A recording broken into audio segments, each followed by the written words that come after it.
Hello and welcome. This is week 7 of CAA Today. We preview the week 8 play, and right off the bat, we've got some breaking news here in the CAA. We've got the Overtime Classic hosted by your one and only Cooper, who is here with us. He's going to walk us through these matchups. We've got a good list of teams here, so I'm going to give the floor to you, Cooper. Go for it. All right. Hello. My name is Cooper, and I am the head of the Overtime Classic. I took over the Overtime Classic in this year's off season from NCS, who moved to FBS. So I have a good host of 12 teams that decided to participate in the Overtime Classic. The Overtime Classic is basically you sign up at the beginning of the year and you don't figure out your matchups until now.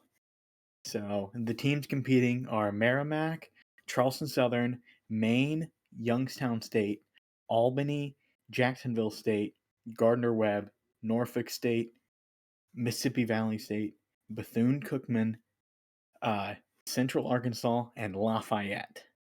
So we do have some very high profile top 5 teams in our Overtime Classic this season. So the first matchup we will reveal is the 3 and 4 Merrimack team from the America East. Is coming to play the 2 and 5 Gardner Webb Running Bulldogs from the Carolina Football Conference. This is this is our first matchup we're going to reveal. So you see, we try to match teams up based on just different, like, kind of just record based, and basically kind of like I kind of like rank the team. What I did was I ranked the teams in the Overtime Classic, and then I kind of placed them that way. So the And real next, quick, yes. I'm gonna ask a question here. How do you decide like home and away teams? Is that like a thing, or are they all neutral site? These are all neutral sites. Later tonight, I will reveal. I didn't put them in the graphic, but I will reveal all the locations of the different games. Another question. How did you Yes. choose the teams? So during the off season, I put out different feelers for different teams. Like, so people who wanted to join the Overtime Classic, I told them this is going to take up your week 8 slot in your out of conference slate. We originally had Western Illinois, but then once Cap left, they did get replaced before Before before Western Illinois was before the good. new Z-Man Western Illinois coach, which really kind of stings because that would be awesome to have Western Illinois as well in there. And then we had Alabama A&M as well, but they were a substitute. They were substituted out for Mississippi Valley State. Cool. So next matchup is Central Arkansas versus Bethune Cookman. These are two they're very fun, active coaches. I really like this matchup. I think Poet versus Vinny is going to be a great game, and I'm glad it was able to fit here. I think this game's going to be really good. It's a game worth watching. Yep. It's always an entertaining game with Vinny. Next is Jacksonville State playing Maine. Keogh is on a little of a roll right now. He's playing pretty good. And Jacksonville State with their new coach is on a roll as well. So if Jacksonville State can win this game, they're right in it for the playoff contention. Next is, now, speaking of a game with playoff implications, this game is going to be very important. Albany coming off a 1-point overtime loss to New Hampshire, who New Hampshire as you know, is no slouch, playing the 5-2 Norfolk State, who has yet to lose in conference. So that game is going to be very interesting. Our second our second to final matchup is the 5-2 Youngstown State Penguins playing the 5-2 Mississippi Valley State Delta Devils. Mississippi Valley State has really turned it around this season. This season, after a little of a slow start, and Youngstown State with Snoop from the CAA. Yeah, I was going to make a point about that. I know originally it was Bernie that started off, signed up, but I'm very glad that Snoop is participating in this because he's a good coach and he deserves a chance to show it here against an equally good coach in Brady and the Devils. So this will be a good one to watch. Yeah, I'm very glad that we have that Youngstown State was able to keep it up with the new coach as well, because that's very good to see. And let's move on to our final matchup, which I don't think I could have scripted it better in the preseason. If you told me at the preseason Lafayette versus Charleston Southern would be a matchup of undefeateds in Week 8, I would tell you are on something. This is a complete surprise matchup, I think, and I'm fortunate that both these teams signed up for the Overtime Classic, and I get to have this great matchup as a marquee for the Overtime Classic. I am very excited for this matchup. This will be a good one. Expected, I think it's top 5, I believe, because there's only 5 undefeated teams left, something like that. Top 5, top 6. So yeah. I can see this one being the game day. Oh, I will say, we've talked about this. There is a potential number 1 versus number 2 matchup in Kennesaw State and Eastern Washington. No one expected them to be 1 and 2, and I think that'll be game day actually. Oh yeah, I forgot about that one. I was speaking with Tenny earlier today, and he told me, if you told me at the beginning of the season that we would have 2 undefeated matchups at the beginning during Week 8 in the out of conference scheduling, man, that is crazy that we have still 4 undefeateds left, and also they're like in 4 of the 5 are still playing each other. That's gonna be a great week of games. It's almost like a college football playoff, but in the middle of the regular season, because these are 4 of the best teams in the whole division. So this will be an interesting week overall. And thank you, Cooper, for that. I don't know if you have any last comments you want to say about OTC, but we're excited to see these matches play out, and it's a great concept.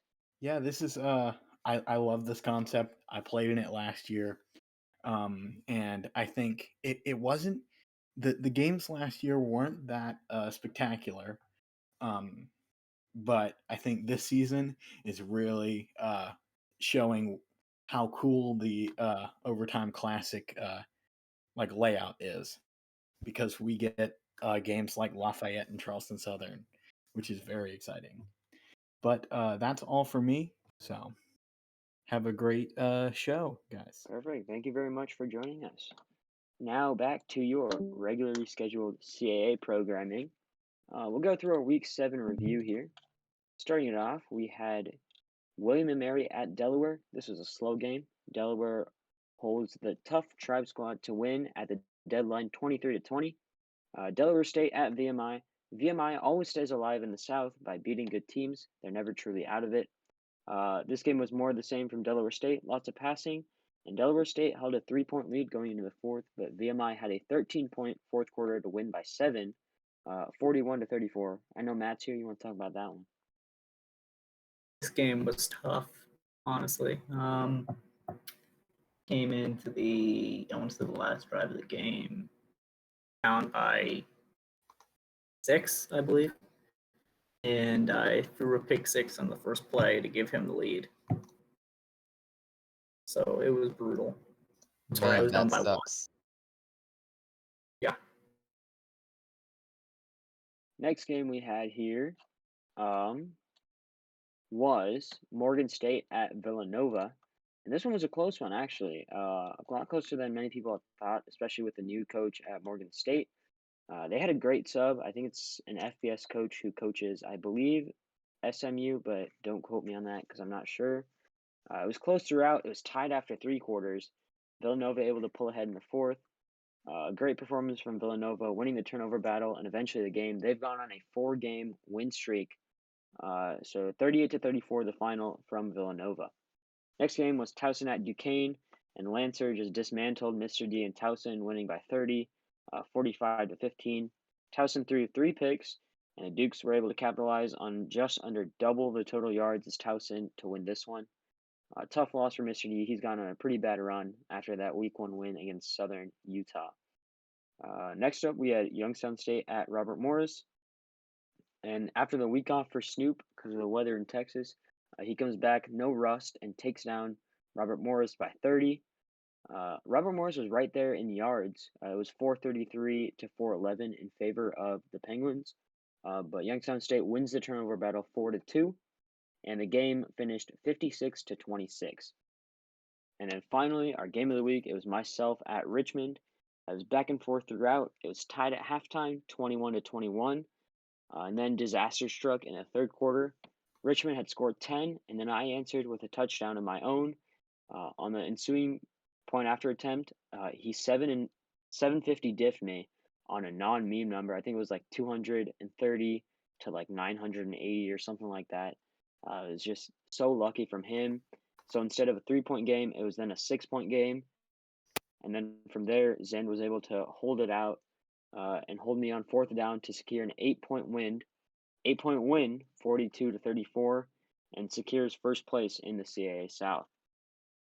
So those are our games of the week. We've got a stat of the week. Most field goals made in a week in the CAA of the season was Richmond with 4. And I think that's a testament to his offensive ability, but also I think I was pretty proud of the way my defense played even under like adversity, being able to hold Richmond to 4 field goal attempts. And even though he didn't miss any, still a positive point to take away from that game. Speaking of the South, it's once again a mess. We have, out of the 6 teams in that division, 5 are 4-3, and then you have William and Mary at 3-4. And all Big are fan of within, William and Mary. yeah. And then all of them are within 1 or 2 games of the leader. So just like last year, it's a complete mess. So it'll be fun to see who comes out on top. Yeah, it will, and it'll come right down to the wire again. Those week 9 and week 12 games are pretty important because week 10 and week 11 are cross division games in our Battle for Appomattox series. Oh, I skipped way ahead in the graphics. There's our game. There's my game against Richmond. Where was I? Player of the week. That's where I was at. I didn't have much to go off of, so I just picked my best player, which is my quarterback, Gavin Clarkson. He threw 38 completions on 47 attempts for 306 yards, 2 touchdowns, 1 pick. That's all I had to go off of, so I just picked my best player. Now we go to the power rankings. Youngstown State, obviously deservedly at number 1. Richmond jumps all the way from number 5, I believe, to number 2. Delaware comes to 3. I drop from 2 to 4. Nova at 5. Delaware State drops all the way to 6. VMI up to 7th. William & Mary 8. Robert Morris at 9. And then Duquesne finally out of the gutter. They're at 10. And Towson and Morgan State bring up the rear at 11 and 12. Not much to go here. A couple changes due to game results, but other than that, pretty similar. Now it's time for the big segment, Contender and Pretender. My contender and pretender both come from the same game. My contender is Richmond. He was able to stick through adversity and beat me. And my pretender is myself because this Richmond game was probably my hardest on the schedule left. Obviously, I've got Delaware State week 12, I believe.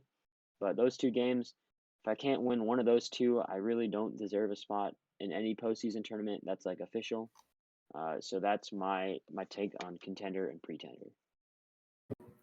So, for me, the pretender I got is Fruity over at ETSU. He got absolutely smashed by UNA, so I think that does not bode well for the rest of his season. And then contender, I'm just going to go with McNeese. They beat at the time 4-2 team by 57 points, so I think that qualifies them to be a potential threat. All right. For pretender, I'm doing that first. I don't care. We all know I am a big Penn hater. So that's my pretender. I do not like Penn. I have nothing else. I saw they were ranked number 1 at the beginning of the season, and I was annoyed. And now for contender, I have myself. I scored 70 on Houston Baptist. No one does that. I am the best. Quote me. Okay. That's it. All right, some bold talk in there from McNeese. We'll see if that holds out. Moving on, we've got the Week 8 preview, and it's another out-of-conference week. We've got a couple matches here in a CFC that didn't happen in our CAA CFC challenge, but other than that, we'll just keep going. So first off, we got Hampton at Duquesne. Hampton's been awfully quiet this season after starting pretty well, and Lancer seems to have found his footing as a coach. So give me the Dukes, 44-24. I think I'm going to take Duquesne as well. I don't know what's going on with Hampton, so I think they're going to win like 38-31 or something. I'm in agreement here. Agreement words. I say Duquesne's going to win. Hampton, I didn't really like what I saw from them last week, so I don't really got a score, so I'm just going to go 35-21. Fair enough. Next game, we've got the finale of the Morgan State-Montana State season. And I picked Morgan State in every game, and I've been wrong. So I'm going to back the sweep here for Danny, even though there is a new coach at Morgan State. We go Montana State wins 38-31.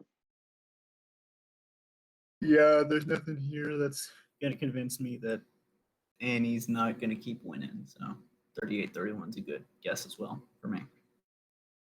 Yeah, I agree.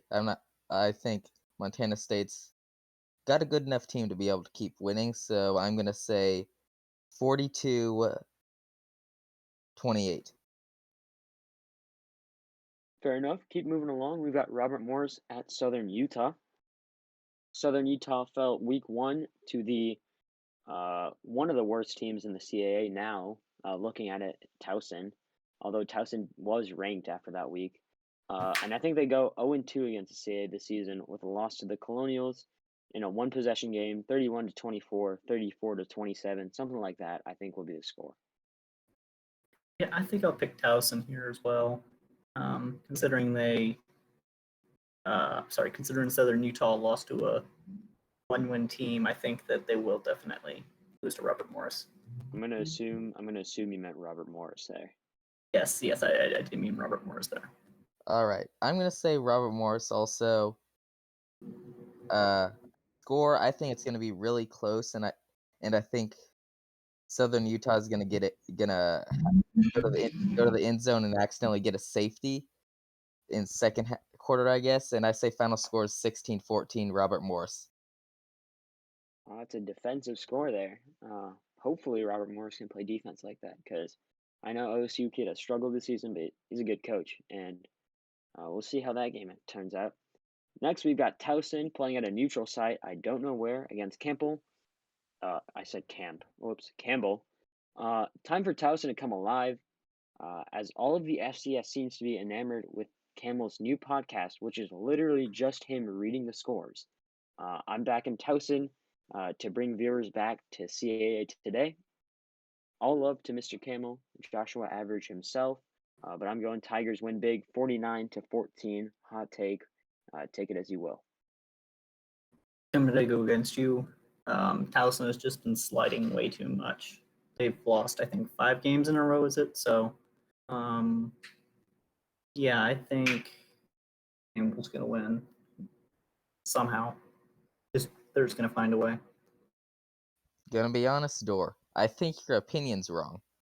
So Campbell, they haven't had as good of a season as I expected them to have, but I still think they're gonna pull this through. Give me 35-21.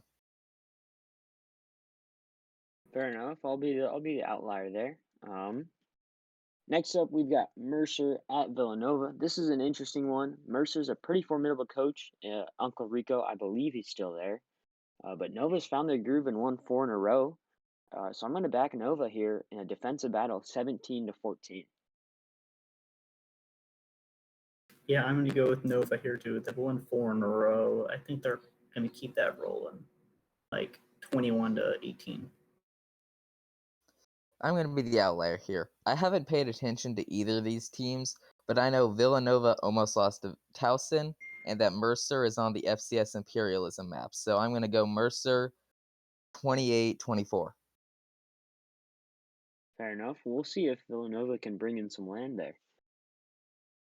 Next up, we've got Youngstown State playing against Mississippi Valley, at a neutral site in the Overtime Classic. And this will be an interesting one because we've got Brady taking on Snoop.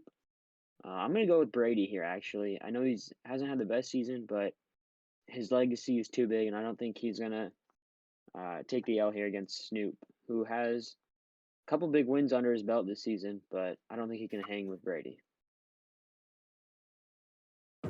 Yeah, I think Brady's going to win close as well. Give me a defensive fight. I'm going to say 24-17.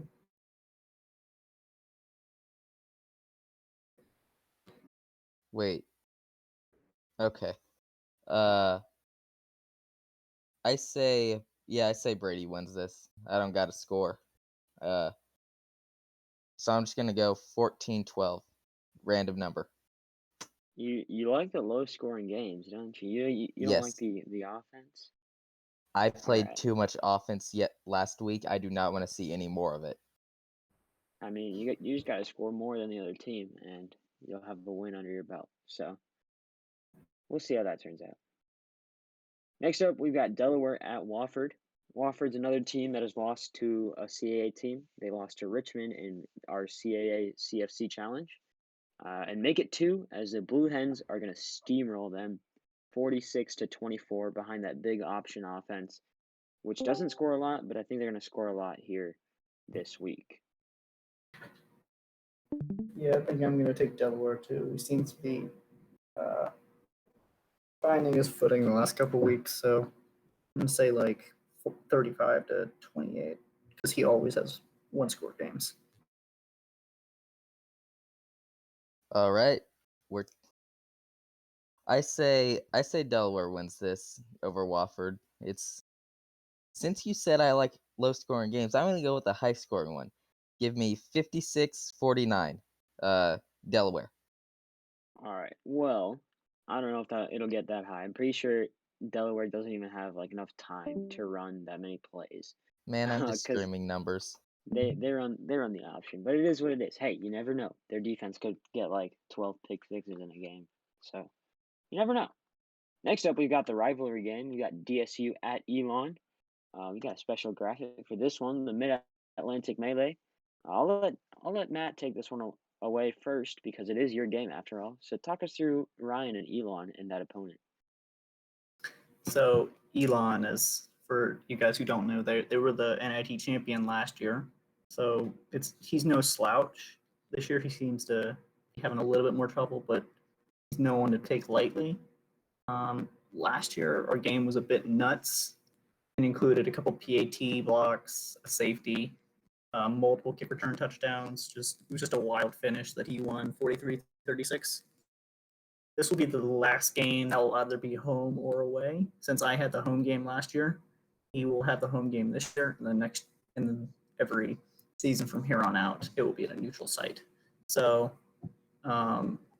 he has been in a little bit of a slide recently, so I think I'll win. I'm just going to take the reverse of last year's score, 43-36. I'm going to go against you here. Elon has beat a CAA team and a very, very good one at that. They beat Youngstown State, who is our number 1 team. But Delaware State has always been good. I'm going to go close because I think Elon has the defense to stop that Delaware State offense, which is their biggest strength. So I'm going to go Elon by 7, 28-21. Big fan of Delaware State's defense. Been doing good there. I do not think Elon has a defense to be able to stop that, though. I said big fan of Delaware State offense. I'm not sure what I said. Whatever. I think Elon's going to be able to put a dent in the offense, but I just don't think it's going to be. I don't think they're going to be able to pull away and win. I say 35-28 Delaware State. Very well. We'll go back to the CAA games here. We got another neutral site one. This one between myself and Southeastern Louisiana. I'm going to play my Lincoln friend Hornet in this one in Lincoln at Memorial Stadium in Nebraska. Southeastern Louisiana has been doing pretty good this year. They're 3-4, but I think I can recover after a close loss to Richmond, and I think I win pretty soundly, 42-28. I too think you're gonna win, but by quite a bit. Originally, I was gonna say 42-17, but I'm gonna say 49-21. Southeastern Louisiana's defense is lacking. Just call it that. So I don't think he can stop you. I'll agree here. I like JMU over SELA. So I'm gonna say, let me think of a number. 42-21. JMU. Fair enough. I'll take the sweep there. We'll see if it plays out that way. Next up, we've got Richmond at a neutral site against North Dakota State. North Dakota State just got upset, but they're going to remain a top 10 team. And Richmond is slowly getting back into things. This is going to be a good one, but I'm going to back Matt and Sarah in this match to win pretty closely. I'm going to say 28-27, but I'm going to say it's not going to be like the other close games that Richmond has.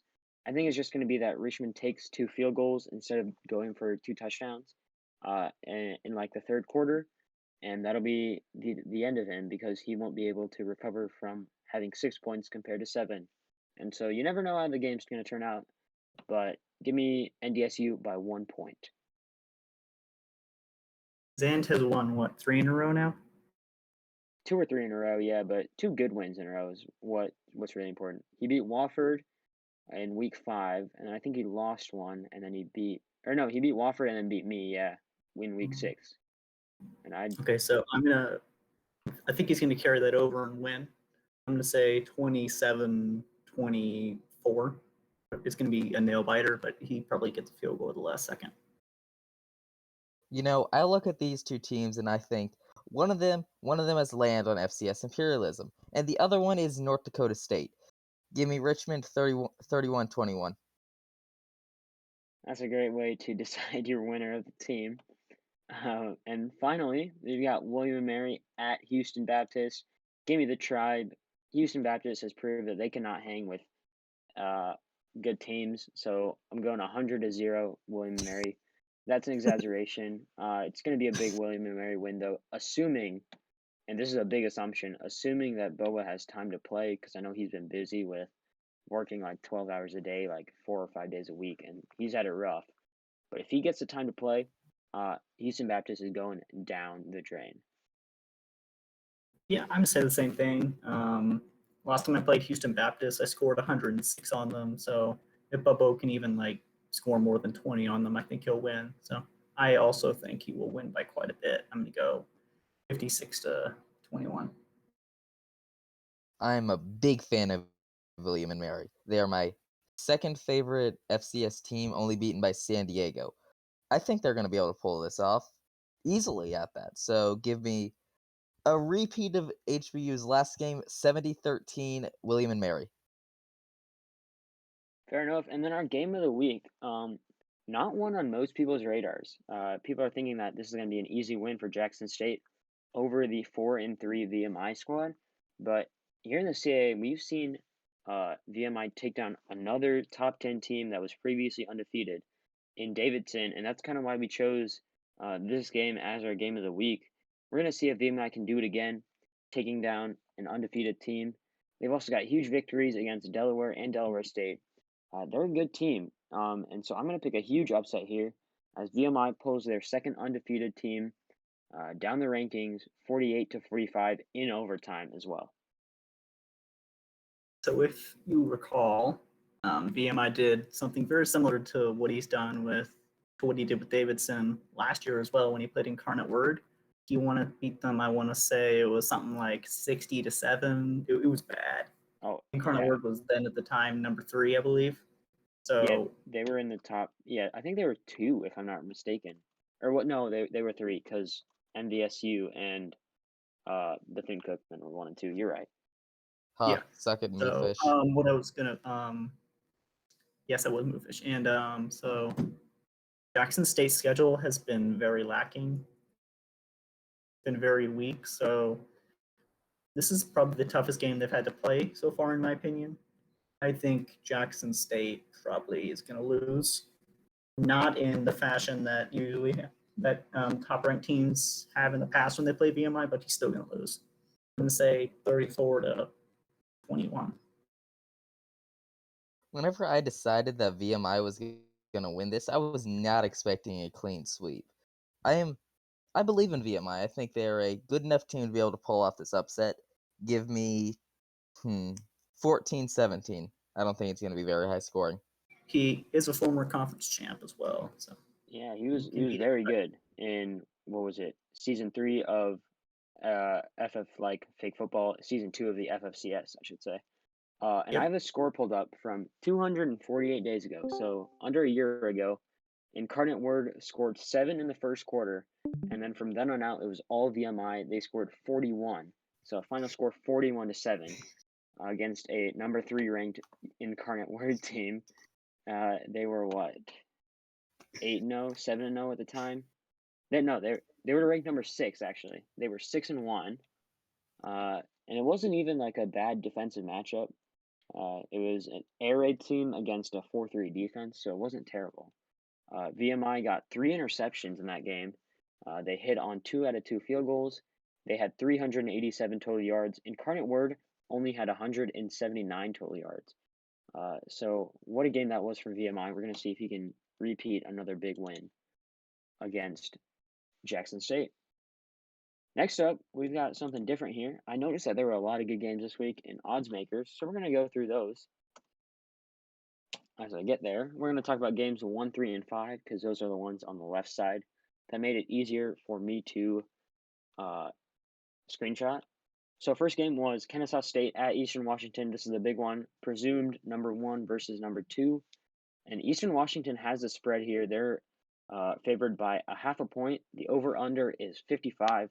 I'll start it off here. I'm actually going to pick Eastern Washington, and I'm going to pick the under here. I think it's going to be a close defensive battle, somewhere around 24-21. If I'm being honest, I think Eastern Washington has played a bottom 5 strength schedule so far. It'll be close, but I think Kennesaw State is going to win. Very close. Like, it'll be just slightly over as well.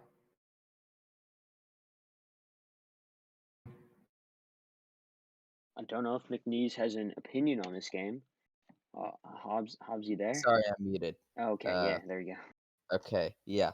To make sure I was consistent in my opinions, I had to actually go check who I bet on. So I say Kennesaw State's gonna win this. I'm going under. I do not think it's gonna reach that. I don't know. Just I think it's under. Fair enough. Our game 3 here, another 7-0 matchup. It's Charleston Southern against Lafayette. Charleston Southern is favored by 2 points. They're a -2 on the spread. And I'm actually going to say Lafayette is going to cover the spread but lose. I think Charleston Southern wins by just 1 point on like a last-second touchdown or a last-second field goal, whatever it is. I think Charleston Southern pulls it out, but just by 1 point, and I think it's going to hit the over in this one. Oh, the over-under is placed at 60 points, I should say. So I think it's going to go above 60 points.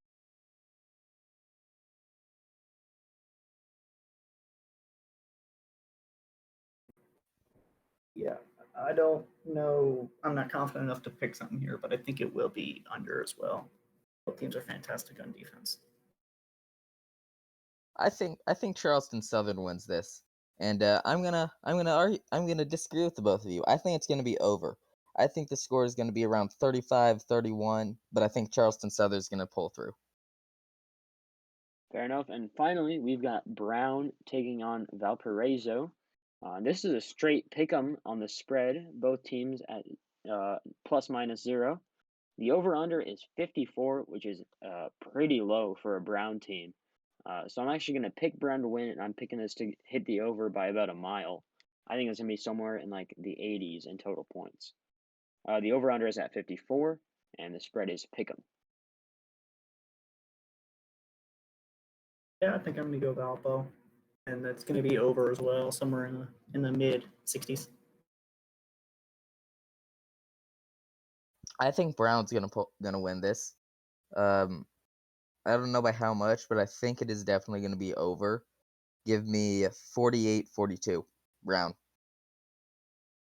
Fair enough. We'll move on to the next half of the game. First one here, between myself and Southeastern Louisiana. I'm going to back myself to win, and I'm going to check my score to see what I predicted myself to win at. I predicted myself to score, or I predicted the game to score exactly 70 points. So I'm going to have to pick the over. The over-under is placed at 69 points. Pretty nice. I'm going to pick the over. Yep, I put everything on James Madison winning, so I think they win and get the over. Sure. Gonna be honest, I already forgot who I said earlier for this game, but it's even funnier if I am inconsistent. But I'm gonna go with James Madison. I think that's who I put, but I really don't care. James Madison, I say wins. I say it's gonna be under. I don't know by what, but I think it's gonna be under with James Madison winning. Fair enough. Game 4 on the list is Norfolk State versus Albany. Albany is favored by 2.5 points. Sorry, the spread is negative 2.5 in Albany's favor. The over/under is 61, and I'm going to take Norfolk State to cover the spread and win here. And I'm going to say it's going to be under. I'm thinking it's going to be a defensive battle here, somewhere in the mid 20s for both teams. So give me Norfolk State covering the spread. I'd say that's a good pick. Although I will say Albany is probably going to win them. I'm not that confident in Norfolk State, but it will be under as well. Both teams possibly in the teens. I played Norfolk State. That was a very low scoring game for us. He has a decent defense. I have my money on Norfolk State. It's going to be under. Give me 21-14. And finally, we've got an underrated matchup here. New Hampshire at Texas Southern. This is a potential top 15 matchup.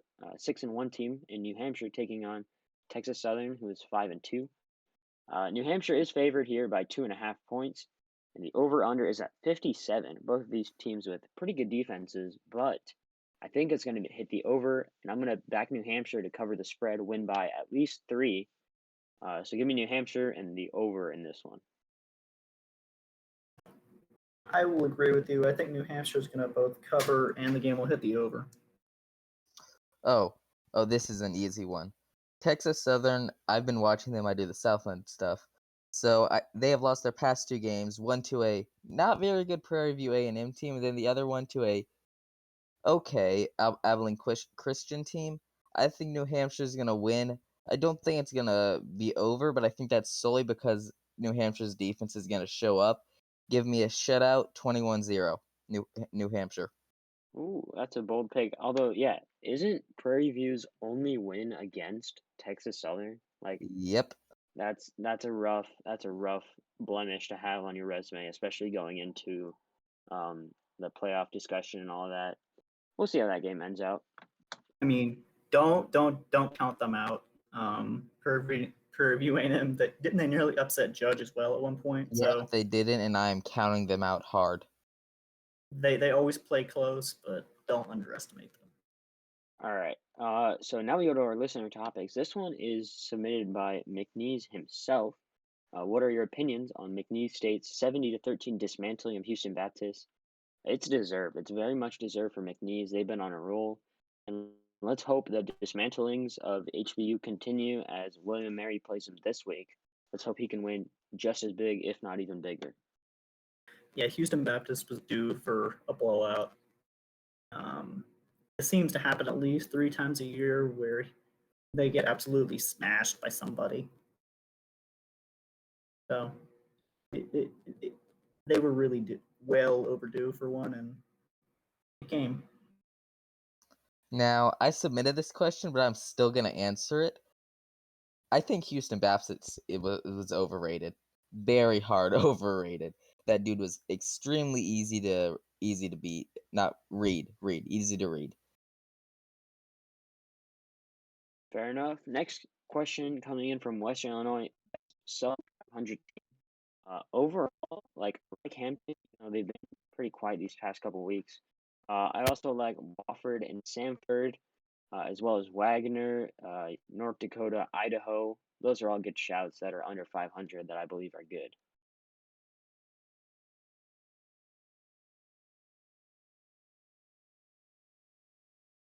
Yeah, I'm just going to agree with you there.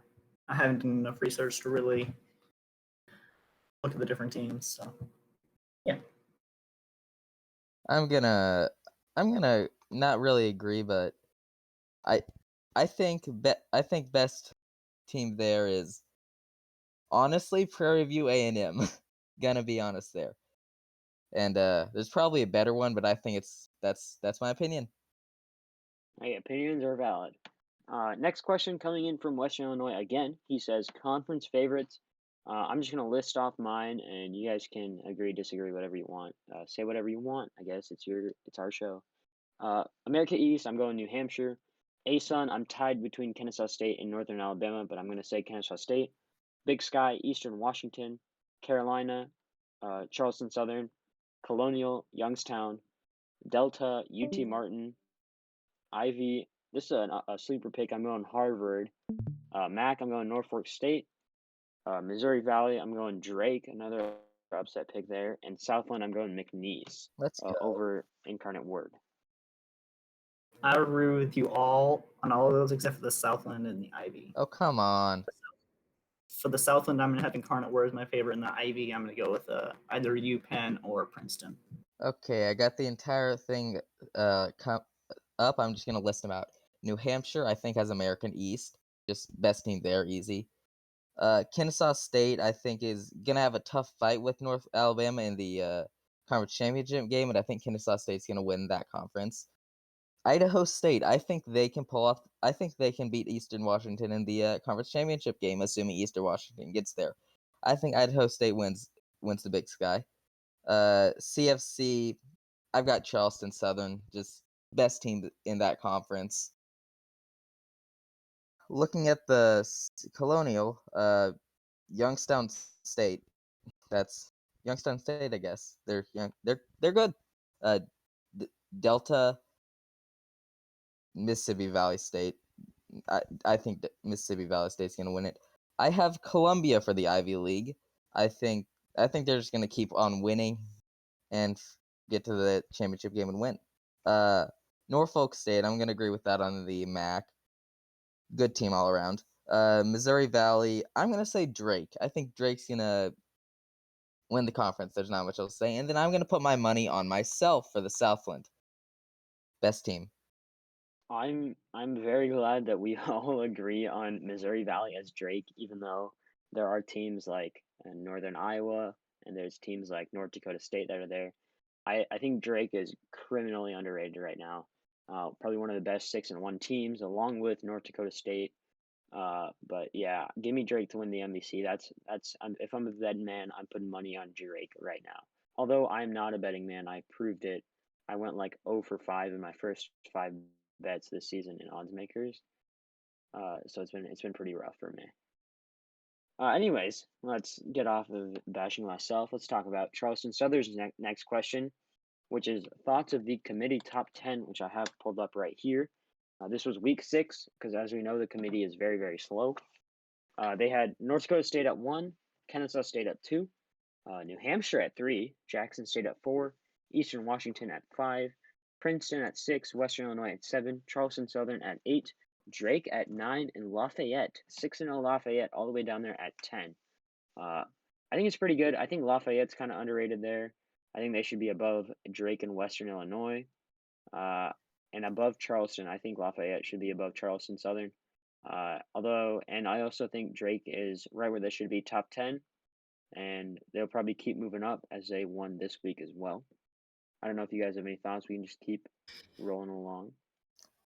Personally, I disagree a lot with some of these picks, especially with Eastern Washington. Their strength of schedule is just too weak, personally, for me to justify putting them inside even the top 11. I would have them starting at 12, just because they've played such a weak schedule. I would have moved Lafayette and Drake higher. Charleston Southern would be in my top 5, and Jackson State would be number 1 with Kennesaw at 2, and North Dakota State would be moved down to 4. But I agree with the rest of it. Just completely drop Eastern Washington, and then move another 5-1 team in. Wow, those are some hot opinions. I'm gonna agree with Georgetown here. I think Lafayette's a bit too low on the ratings, and obviously we can look back at this week and realize Western Illinois is a bit high and Drake a bit low. But I think Princeton, no matter if they won or lost, which I'm pretty sure they lost, I They think did they were lose, too yeah. high. Okay, yeah, I think they were too high either way. Just 5-1 team. Yes, there are other 5-1 teams there, but I think the only one really deserving to be as high as they are on the list was New Hampshire. Yeah, New Hampshire is a very, very good team. We'll see how the rest of that plays out. I don't have the games pulled up, but I know there were a couple top 10 losses, including number 1 going down. They lost this week.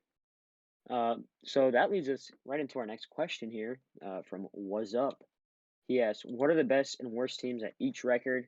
I'm just gonna list mine, and then you guys can agree, disagree, whatever. So 7-0, best is Kennesaw State, worst is Jackson State. 6-1, best is North Dakota State or New Hampshire, worst is Northern Alabama. 5-2, best is Princeton, worst is Georgetown. Those are kind of hot takes, but you know what? It is what it is. I think we can all agree on 4-3. The best is Northern Iowa. The worst is Houston Baptist. I just realized that I've forgotten that Penn exists. I don't know what Penn's record is, Penn but they should. sucks. Don't rate them. I believe that Penn is probably one of the better teams, whatever record they are. Your As soon as opinion is wrong. I figure out Penn's also 4-3, I believe, and so give me them as one of the best 4-3 teams as well, along with Northern Iowa. Incarnate Word is 4-3, but no one likes them, so we're gonna. They're probably one of the worst. As well as Houston Baptist, worst 4-3 team. I think we can all agree on that as well. For 3 and 4, there's a ton of really good teams, or teams that I like. So there's Wagner, North Dakota, Wofford, and Sanford. All of those 4 teams, I believe, are some of the best 3 and 4 teams. The worst 3 and 4 team is probably California Davis. I don't really like their strength of schedule and the wins and losses they have. 2 and 5, the best is Idaho. Worst, I couldn't really find one. I'm probably gonna say Duquesne just because their only wins have come from subbing or a lucky win against Stetson, I believe, in week 1.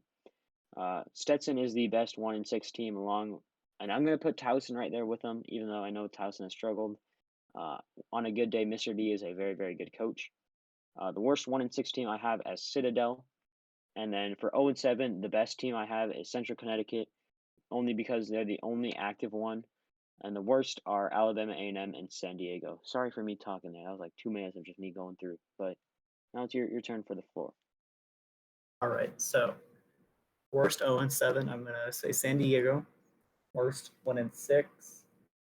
Honestly, I don't know too much about that. Worst 2 and 5. Also not 100% sure. Worst 3 and 4. I'm gonna go with North Dakota. Worst 4 and 3 is Houston Baptist easily. Worst 5 and 2, I will say Western Illinois. Worst 6 and 1. Let's go with all the 6 and 1s are good, but I think McNeese is probably the weakest, just by a very thin margin. And then the weakest 7-0 is easily Eastern Washington. Okay. I say best 7-0 team, Kennesaw State. I think they are a good team, and I can see them continue winning. Worst 7-0 team. I'm gonna have to agree with Jackson State. Their schedule isn't the strongest, but I think they're still a good, decent team. Best 6-1 team. I am the greatest, therefore it's got to be McNeese State. Worst 6-1 team. I'm gonna go with North Alabama. I think they're a good team. I think the 6-1 teams and all are good teams. It's just out of all of them, the worst is probably North Alabama. Best 5-2 team, Western Illinois. He's my man. Don't really have much else to say beyond that. Worst 5-2 team. I'm looking at this. Oh, Tennessee Tech. I think Tennessee Tech is probably the worst 5-2 team. Don't really have a reason. That's just what I feel. 4-3, best 4-3 team. Let me look at this. Best. There's a lot of 4-3 teams. Okay, I'm just gonna say the best 4-3 team is best 4-3 team. I think is Cooper. I think Valparaiso. I hope I pronounced that right. I think it's a good team. Worst 4-3 team, Penn. I hate Penn. Penn sucks. Best 3-4 team. I think the best 3-4 team, UC Davis, solely because I was their sub coach. Last game. And once again, I am the best. Worst 3-4 team. Oh wait, no, I changed my opinion. Best 3-4 team is William and Mary. Love that dude. Worst 3-4 team. I'm gonna say North Dakota. They've just lost by a large margin for their past 2 games, and I think that hurts. Oh, best 2-5 team. I think it is Lamar. Lamar upset Houston Baptist, but that's not really much anymore. I think Lamar, but they almost upset with Incarnate Word, which is a really big for them. So I think they're probably the best 2-5 team. Worst 2-5 team. Northwestern State. I'm just gonna go with him. He was a good opponent when I played him, but not a good opponent, and I think he's just the worst 2-5 team. 1-6. I think the best 1-6 team. Wow, I've played 2 of these. That's sad. I think the best 1-6 team, gonna go with Towson. I agree there. And then the worst is Stetson. I just don't think Stetson's good. And I am a big San Diego fan. Best winless team easily. Around there with Central Connecticut, and I think Furman's probably the worst winless team. Yeah, that's what I think. Fair enough. That's a good enough list, and that'll be the end of our show. Thank you guys for watching on YouTube because there's no one left here. So if you're listening to this, you are listening on YouTube. I appreciate it, and have a great rest of your weekend, and have a great week. We'll see you in 2 weeks after week 8. Goodbye, and peace out.